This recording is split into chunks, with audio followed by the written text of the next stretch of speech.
Hey leaders, quick video today on taking over or taking charge of an organization. This is what the Army taught me. Give this some thought. What you want to do versus what needs to be done. Let me say that again. What you want to do versus what needs to be done. You might find they're two different things.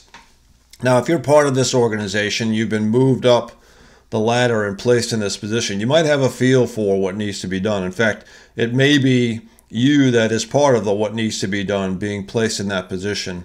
Or if you're coming from outside, this certainly has more application as you walk into a new organization, like I did several times in the Army. I'd use it either way. You don't know what you don't know until you're in that leadership position. You really start talking to people where you discover what it is that needs to be done. When I took over the brigade in the 101st back in 2012, we had done a lot, invested a lot in security force assistance. It was a subset of what we did as an organization, but we had placed a lot of emphasis in Iraq and Afghanistan.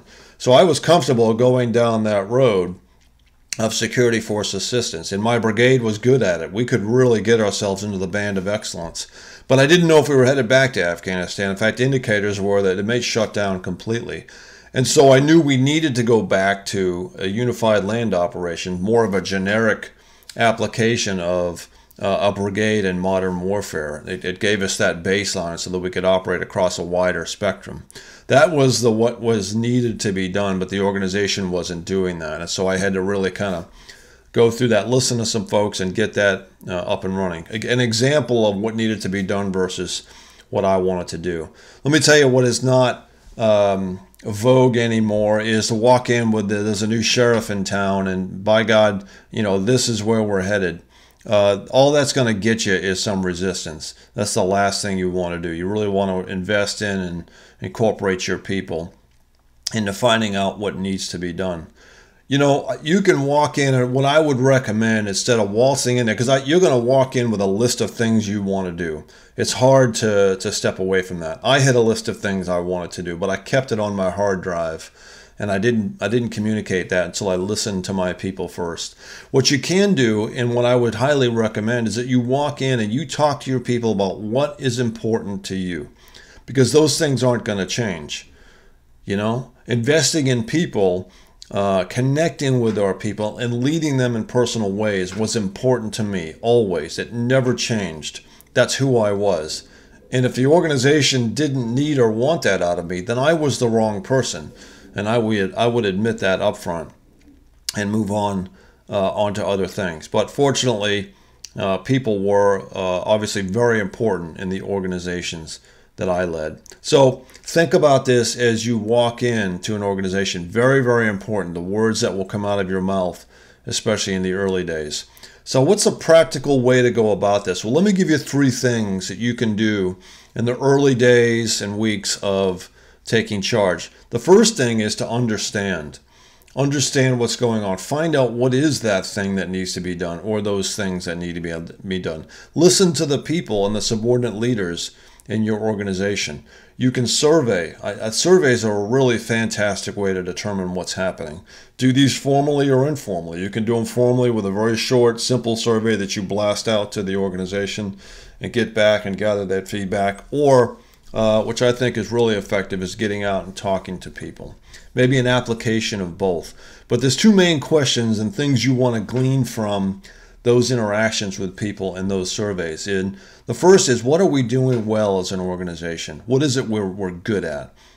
This just kind of shows that you're not walking in there thinking that everything is screwed up. Get that back from your people. Find out what it is you do well, and then keep that up on the band of excellence. Maintain that as an organization, and then ask your folks, what is it we need to improve on? What is it we could do better?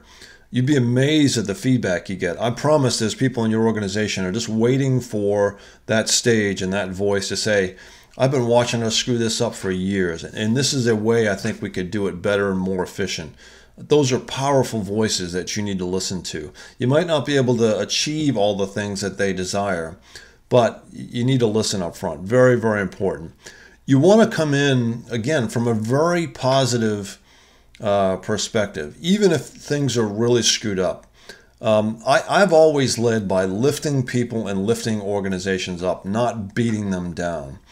Yeah, I mean, some organizations need some trauma and need to go through some hardship to get to a better place, but you only get them there by lifting them up, and it starts by listening. Number two is to create a vision, a shared vision, not just your vision. I wrote a vision statement for that organization right there in the summer before I took command, and it stayed on my hard drive because I wanted it to be shared. I wanted it to be our vision so that we could all get after it together. And so I brought 7 subordinate franchise leaders of my organization together, and we built a shared vision. Not we want to be number one in our market or the go-to company in our industry. A vision, something you close your eyes and you see in the future. Martin Luther King's vision of children of all races playing together on the playground. Really important to determine why it is you exist and what makes you unique and what problem are you solving, the vision of your organization. You know, who are we and what do we do? What's important to us? Really invest some time with a subset of your population to get that set. That's the guiding light and the beacon that everyone will move to and direct all their efforts towards as they go through their daily duties. And then the last thing, number 3, is lead change. You coming in as a new leader represents change in an organization, and that is often a place of resistance for people. They're resistant to change. They like the way things are. They might be comfortable with the leader that is in the current position, but you're different. I promise you're different. I took over for some fantastic officers, really great leaders and men, but I was just different from them, and I just had to make sure my organization knew that I was different. I really spent a lot of time praising and applauding the previous leader ahead of me because I knew there was a lot of loyalty to that person, and I didn't want to spoil that. I didn't want to walk in and say, okay, thank God he's out of here. I'm the new man. Worst thing I could have done.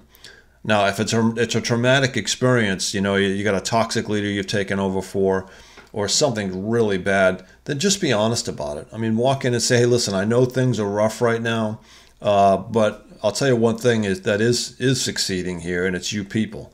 And what you can do and the potential that exists in this organization. And I can see through all the problems to that sweet spot. And we're going to get there together. So lead change.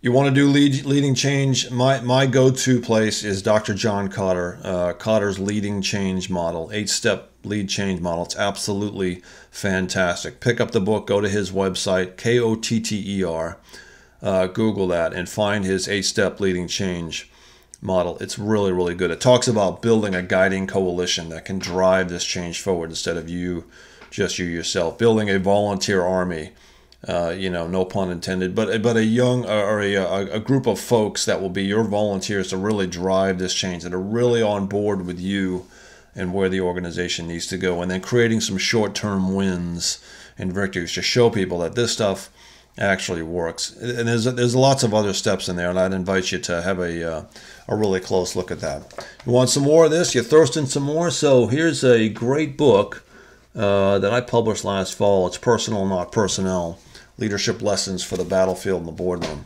Check that out. Go to my website, robcampbellleadership.com, for more on this topic. And good luck as you take charge. Make it personal.